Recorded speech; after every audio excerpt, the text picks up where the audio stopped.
Supreme court का एक latest और एक लैंडमार्क जजमेंट, जो जजमेंट ये था कि शादी हो जाने के बाद शादी का झूठा वादा करके बलात्कार का मामला नहीं बनता है।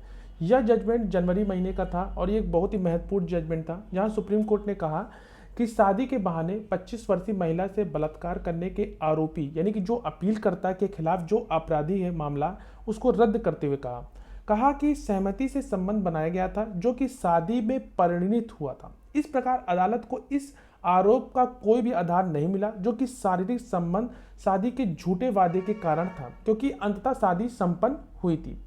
कोर्ट ने कहा कि प्रथम दृष्टया यह आरोपी की जो अपीलकर्ता द्वारा शादी के लिए दिए गए जो झूठे वादे के कारण जो शारीरिक संबंध का बनाए हैं वो निराधार है, क्योंकि उनके रिश्ते के कारण विवाह संपन्न हुआ था। इसके अतिरिक्त डिवीजन बेंच ने यह भी कहा कि इस मामले में आरोप ऐसे हैं कि कोई भी विवेकशील व्यक्ति कभी भी यह निष्कर्ष नहीं निकाल सकता है कि अपीलकर्ता के खिलाफ आगे बढ़ने के लिए पर्याप्त आधार मौजूद है। कोर्ट ने कहा कि इसलिए यह एक ऐसा मामला है जहां एफआईआर में लगाए गए आरोप ऐसे हैं कि बयानों के आधार पर कोई भी विवेकशील व्यक्ति कभी भी इस निष्कर्ष पर नहीं पहुंच सकता है कि अपीलकर्ता के खिलाफ आगे बढ़ाने के लिए पर्याप्त आधार है। पूरा मामला यह है कि पीड़िता के जो पिता हैं द्वारा दायर एक शिकायत पर आधारित था। उन्होंने आरोप लगाया कि अपीलकर्ता दिल्ली में एक आईआईटी कोचिंग क्लासेस चला रहा है। उनकी बेटी और अपीलकर्ता मिले और एक दूसरे से प्रेम करने लगे। अपीलकर्ता ने पीड़िता को उससे शादी करने का आश्वासन दिया। इसके बाद अपीलकर्ता ने आर्य समाज में विवाह का प्रमाण पत्र तैयार करवाया। उन्होंने आरोप लगाया कि धोखाधड़ी करके अपीलकर्ता ने पीड़िता के साथ शारीरिक संबंध बनाए रखा। नतीजतन अपीलकर्ता ने पीड़िता को उसके पिता के आवास पे घर पे छोड़ दिया। इसके चलते अपीलकर्ता के खिलाफ एक शिकायत दर्ज की गई। हाई कोर्ट ने एफआईआर रद्द करने से इनकार कर दिया। अपीलकर्ता ने इसे वर्तमान में अपील को प्राथमिकता दी। सुप्रीम कोर्ट के समक्ष अपीलकर्ता के वकील ने पीड़ित के वकील द्वारा जारी नोटिस के अदालत के ध्यान में लाया।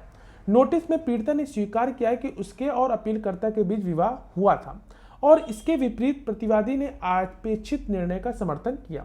अदालत ने कहा कि नोटिस के अनुसार पीड़िता अपीलकर्ता की पत्नी बताया गया है। इसके अलावा नोटिस में यह भी स्वीकार किया गया कि अपीलकर्ता और पीड़िता के बीच विवाह संपन्न हुआ था।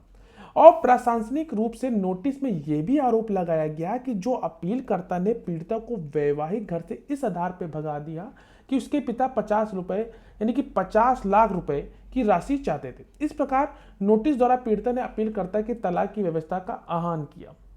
अदालत ने पुलिस अधिकारी के समक्ष दिए गए पीड़िता के बयान पर भी गौर किया। उसमें यह कहा गया कि अपीलकर्ता उसे आर्य समाज मंदिर में ले गया और शादी कर ली।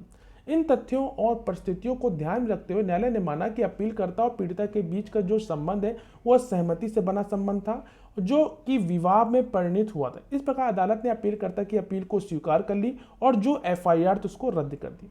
इस जजमेंट का जो केस टाइटल है वो है अजीत सिंह बनाम उत्तर प्रदेश राज्य और इसका जो डायरी नंबर है 42857/2016। आशा करते हैं ये वीडियो आपको अच्छा लगा होगा।